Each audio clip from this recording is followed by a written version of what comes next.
querido colega de la asignatura de problemas filosóficos.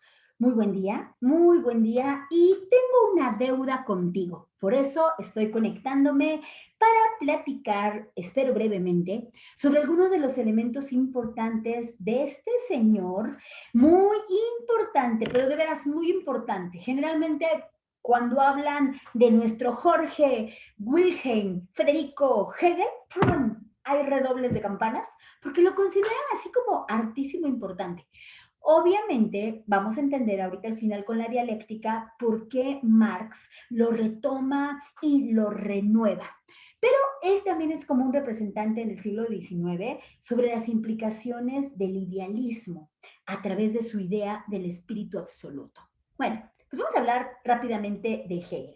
Hegel, el autor que nos va a conducir a entender de manera muy general dos conceptos importantes que tenemos que analizar esta semana. Me refiero al concepto de idealismo y de dialéctica.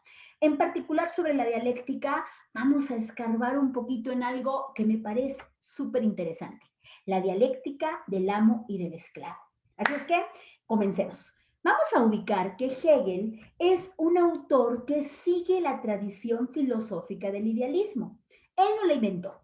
Acuérdate que ya habíamos platicado en clases directamente cómo la teoría de las ideas de Platón, texto como los diálogos, como la República, de este señor, de este filósofo griego, el de las espaldas anchas, ¿no? Él como ya había planteado que el conocimiento de la realidad se da a través de las ideas. En el siglo XIX, Hegel sigue esta misma pista.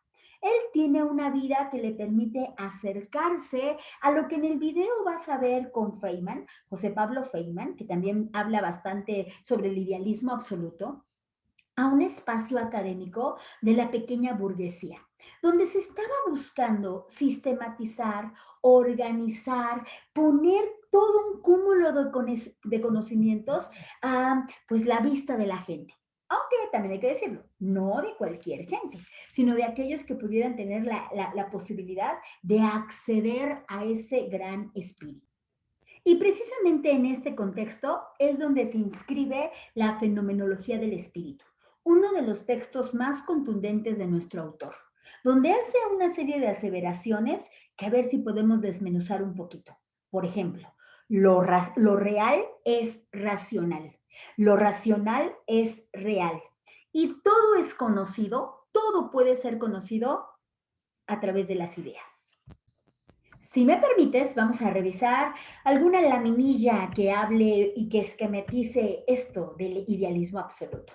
Aquí le tomé, aquí en internet, en una presentación de Prezi, que me pareció bastante interesante, me parece bastante sencilla, un elemento para que vayamos entendiendo las configuraciones de la propuesta de fenomenología del espíritu. Acuérdate de esta obra tan importante que junto a Filosofía de la Historia son algunos de los libros más importantes de Guillermo Wilhelm Federico Hegel, ¿no?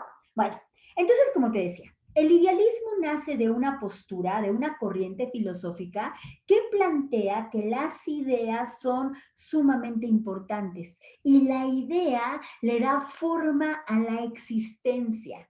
Es decir, los objetos no existen por sí, los objetos existen porque yo lo veo. En realidad, si yo no pensara y no tuviera en mi cabeza la idea de taza, esta taza no existiría. Por eso la realidad se va a dar solo y a partir de las ideas. Ahí está jovencillo Hegel.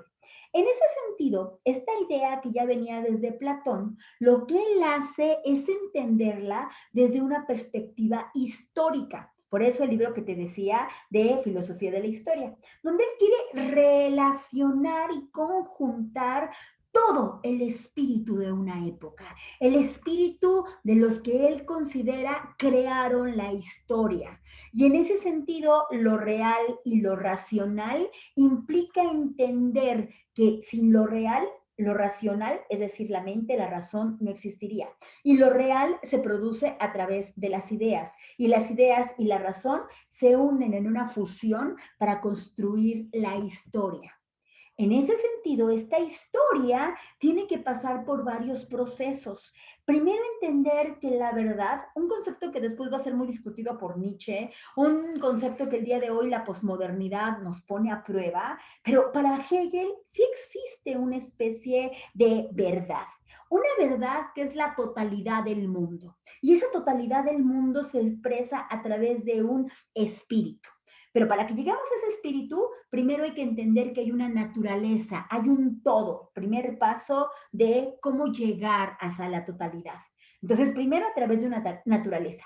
Después, a través de que esa naturaleza, eso que existe real, entra a la mente humana, es decir, lo racional. Y la fusión de la naturaleza con lo racional es lo que logra el espíritu absoluto. Espíritu absoluto que se hace consciente y autoconsciente de sí. Esto implica para Hegel una parte sumamente importante, que es entender por qué existe lo que existe. ¿Qué es lo que provoca la realidad? ¿Qué es la forma en la que se manifiesta la realidad y cómo nosotros podemos entrarle a esa realidad? La forma concreta, entiende Hegel, es a través de la dialéctica, a través de un proceso de cambio, pero también de lucha, pero también de discusión, pero también de diálogo, pero también de conflicto. La palabra dialéctica ya había sido utilizada anteriormente por Platón, pero Platón la había ubicado en un contexto muy afable, en un contexto de dos personas dialogando y tratando de encontrar un conocimiento en conjunto. De hecho, ese es el interés de los diálogos de Platón. Pero no es nada ingenuo para su época nuestro Guillermo Wilhelm Federico Hegel, para nada. Él lo sabe que estamos en un mundo de contrastes, que estamos en un mundo de confrontación, que somos personas que todo el tiempo estamos en oposición y que por tanto estamos en conflicto. Y ahí plantea una dialéctica que implica un movimiento de ideas y un movimiento de la realidad. En ese sentido, la dialéctica va a permitir que haya, y ahorita lo vamos a platicar con el amo y el esclavo, pero que haya una lucha de contrarios y que esa lucha de contrarios todo el tiempo se manifiesta a través de tres formas, tres pasos. La tesis. Yo hago una afirmación. Yo pienso que la vida, de acuerdo a Nietzsche, la vida sin música no tiene sentido. Pero de pronto un sordo me contesta y me dice, no, Diana, yo no estoy de acuerdo. Yo puedo percibir la música por los sonidos, pero yo pienso que la vida no tiene sentido si uno no mirara. No, no es la música, es la vista. Lo que me acaba de presentar esta persona es una antítesis, es decir, está negando mi tesis. Tengo mi tesis, mi afirmación, tengo mi antítesis, la contraposición, y viene la dialéctica. Y con eso logramos superar, bueno, eso es lo que ojalá pasara, logramos reunificar, acomodar, entender las diferentes formas de entrarle a una idea y la convertimos en una síntesis. Esto implicaría llevarlo para Carlos Marx en una situación, porque acuérdate, Carlos Marx lo retoma, en una cuestión de oposición y de lucha. La tesis sería la burguesía, pero el proletario se le opone. ¿Por qué? Porque la burguesía tiene todos los medios de producción, en cambio el proletariado solo único lo que tiene es su fuerza de trabajo. Entonces empieza el conflicto y empieza la lucha de clases. La historia, dice Marx, es la historia de la lucha de clases. ¿Te acuerdas? Manifiesto del Partido Comunista, un texto de 1848 sumamente importante. Fíjate que Marx es materialista, que es la postura totalmente contrario al idealismo. Acuérdate que el idealismo plantea que toda realidad surge de las ideas, que yo puedo entender que existe esta taza porque la tengo como una idea y le estoy dando vida. Pero para Marx, no, para Marx esta taza existe independientemente de mí. Esta taza existe porque la puedo ver, ay, porque la puedo leer, porque la puedo tocar, porque estoy probando el contenido de esta taza. Es decir, para Marx y los materialistas, lo que importa es la materia, que no se crea ni se destruye, solamente se transforma, ¿no? Entonces, ¿cómo llevamos el idealismo en una vida cotidiana? Cuando, ay, creo que me quiere, creo que existe Dios, Crees que te quiere y crees que existe Dios porque está aquí en tu cabeza. Porque para ti construyes a partir de tu racionalidad una idea. Y con tu idea racional estás construyendo para ti una realidad. ¿Pero eso existe fuera de ti? Es una de las preguntas que constantemente le hacemos a Hegel. Pero Hegel tiene una aportación muy específica que sí quiero que revisemos y que es sumamente importante. Y me refiero a la dialéctica del amo y del esclavo. Para hablar de esta dialéctica es importante que aquí introduzcamos un concepto fundamental, que es el concepto de desear. Todos los seres humanos deseamos. Deseamos algo en la vida. Deseamos ser respetados, deseamos amar, deseamos ser bellos, deseamos comer sabroso, deseamos. Todo el tiempo los humanos tenemos deseos. El asunto es cómo le hacemos para conseguir estos deseos. ¿Qué ponemos a prueba en nuestras vidas para poder demostrar que yo me merezco eso que deseo y que puedo pues llegar a mi objetivo? En ese sentido, para Hegel, dice que los seres humanos empezamos a enfrentarnos cuando empezamos a contraponer nuestro deseo. Yo deseo esta pluma, pero yo también. ¿Cómo? ¿Cómo? ¿Tú quieres esta pluma? Sí, yo también. ¿Sabes qué? Vamos a hacer algo porque alguien se tiene que quedar con esta pluma. Vamos a confrontar. Entonces, las conciencias que desean esa idea que hace que la pluma sea, se empiezan a confrontar. En ese sentido, los humanos desean lo que tú deseas. Tú deseaste la pluma, a lo mejor antes me había tomado en cuenta la pluma, pero a partir de que tú la deseas, a mí también se me antojó, ¿no? O sea, clásico ejemplo. Oye, me gusta muchísimo Panchita. Ah, güey, ¿a poco?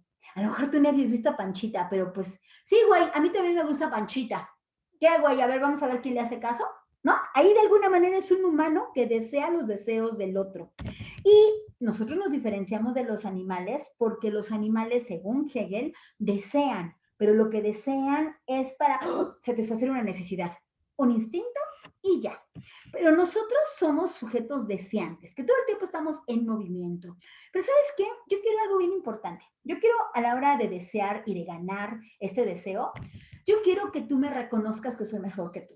Yo quiero que tú me des mi valor, mi espacio, mi reconocimiento. Así es que vamos a enfrentarnos a muerte. Entonces de pronto van dos coches, dos clásicos, ¿no? Arrancones. Uno toreó al otro, el otro toreó a uno y dijo, ¡vámonos! Y vamos. Pero el pavimento está bastante horrible. Vamos.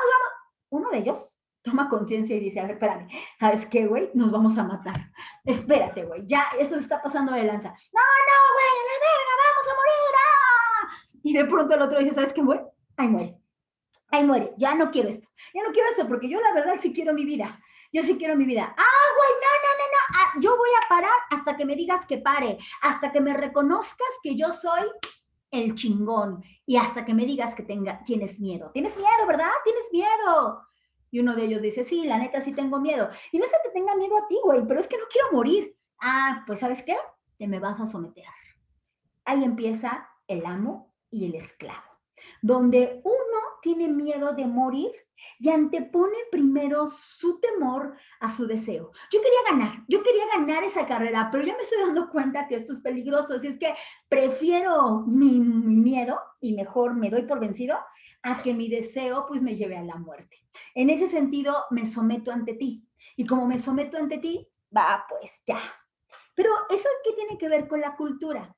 Pues esto implica que el amo se pone a dominar al esclavo, pero el amo quiere ser reconocido y el esclavo quiere vivir. Entonces, uno quiere reconocimiento, otro quiere la vida. Entonces, se van a servir uno del otro. Como el amo al final va a terminar usando al esclavo, bueno, el que construye la cultura, el que se pone a chambear, el que hace que la vida continúe, pues es el esclavo, porque él sigue sobre la naturaleza, él sigue sobre todo. En cambio, el amo, ay, pues qué hueva, ¿no? Ay, mira, ya tengo mis esclavos, ya tengo quien haga las cosas por mí. De hecho, Carlos Slim es el gran amo de un montón de esclavos que somos tú y yo. ¿Y por qué somos esclavos de Carlos Slim? Porque a lo mejor tienes Telcel, a lo mejor tienes Telmex, a lo mejor consumes en Sambors, porque a lo mejor haces cada vez más rico a Zuckerberg por Facebook. O sea, nosotros somos los que chambeamos y ellos, Zuckerberg, pues programa algoritmos y en el caso de Carlos Slim maneja su dinero, se vuelve ocioso. Nosotros somos los que estamos chambeando. En ese sentido, empezamos a saber que el esclavo también es un humano. Y el esclavo también es alguien que tiene sus necesidades y deseos. Pero mis deseos como amo son más importantes. En ese sentido, yo necesito al esclavo porque sin él no soy nadie. Y el esclavo me necesita a mí porque sin mí tampoco es nadie. Esto es una dialéctica que implica una forma cerrada de necesidad y de codependencia mutua. Ya en el video, José Pablo, nuestro argentino, pone el ejemplo de cómo se lleva la dialéctica del amo y el esclavo a través de lo que dice Jean-Paul Sartre. Y Jean-Paul Sartre lleva este tema al amor, a las relaciones amorosas. Fíjate que es bien tremendo esto que dice, porque plantea que en realidad en una relación siempre hay poder. En una relación siempre hay alguien que quiere, pues, llevar la voz cantante, ¿no? O sea, en tu casa, por ejemplo, tu papá y tu mamá, ¿cómo se llevan? A lo mejor tu mamá es súper alegona y se enoja y trae a tu papá cortito, pero a la mera hora tu papá también hace que tu mamá se someta ante ciertas cosas. En las familias vemos mucho ese tipo de relaciones de poder, pero aquí Jean-Paul Sartre, tomando la idea de Hegel de la dialéctica, ve lo que plantea. Cómo en el amor hay alguien que está más enamorado, que está más comprometido, que está más entregado y por tanto es el débil, es el manipulable, es el que lo mueves. Y por otro lado, hay quien somete. ¿Y quién somete? Pues la persona que domina. Porque esta persona se da cuenta que trae al otro o a la otra de un ala y sí ama, pero no con la misma intensidad, no con la misma fuerza. O sea, puedes separarse y decir, mira, sí, sí te amo, pero lo traigo muerto. Y a lo mejor se aprovecha de eso. Atención, estos papeles cambian. ¿Y te ha pasado en tus relaciones que tú era tu crush y al rato tú te volviste el crush de tu crush, pero ya cuando te volviste su crush, ya no te interesó a ti tanto? ¿No? O sea, todo el tiempo la dialéctica plantea que hay un cambio, hay un movimiento y a veces somos amos, a veces somos esclavos. Por eso acuérdate, tenemos una afirmación, las dos conciencias que se enfrentan, que en este caso sería otra vez la tesis. Luego tenemos una negación, en donde logramos que se nos someta y este sometimiento implica el reconocimiento de uno sobre el otro. Tenemos la síntesis y por tanto tenemos la negación de la negación, perdón, no la síntesis, la antítesis, es tesis, antítesis, y la negación de la negación es la síntesis, en donde para Hegel creamos la cultura. ¿Es posible tronar esto? Sí. Definitivamente implicaría una revolución de pensamiento donde nos reconozcamos como personas que no queremos ser amas, que no queremos ser esclavas, porque el esclavo es muy cómodo. Es muy cómodo en el sentido de esperar que el amo le diga qué hay que hacer. ¿A poco no a veces ser estudiante, ser escuelante, ser alumno? Acuérdate, alumno de aluminis, el que no tiene luz. ¿A poco no es muy cómodo decir, bueno, si no hay clase, pues no hay clase, no aprendo, pues el maestro no me da. Y si no salí preparado de la prepa, es porque el maestro es bien flojo. Pues sí, porque estamos esperando que el amo, el que llega y te manda y te dice, a ver, Gutiérrez Castillo, a ver, Georgina, a ver, Dana, necesito esa tarea, y si no, cero. Parece que necesitamos esa presión, parece que necesitamos que nos tengan aquí al límite para poder hacer las cosas. Pero aquí dice Marx, ¿y si rompemos esta lucha de clases? Si rompemos esta dominación trabajador-jefe, si rompemos la relación burguesía-proletariado, si rompemos la relación hombre contra mujer, blanco contra negro, si rompemos esta dialéctica ser humano contra naturaleza, si nos tratamos de otra forma, si nos reconocemos como iguales, Si buscamos la manera de no someternos, ¿esto es posible? ¿Y qué pasaría con el mundo? Vamos a platicarlo. Por lo pronto, también vamos a debatirlo. Vamos a debatir si necesitamos o no líderes.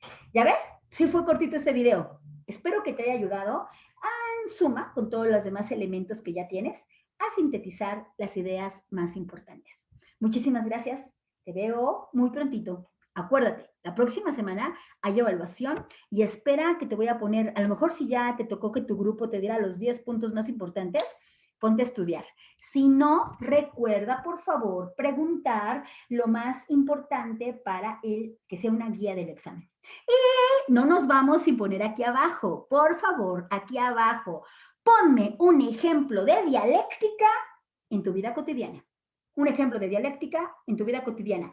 Esto es asistencia, pero también es participación por puntos. Así es que aquí abajito, en los comentarios, espero leer ejemplos de dialéctica en la vida cotidiana.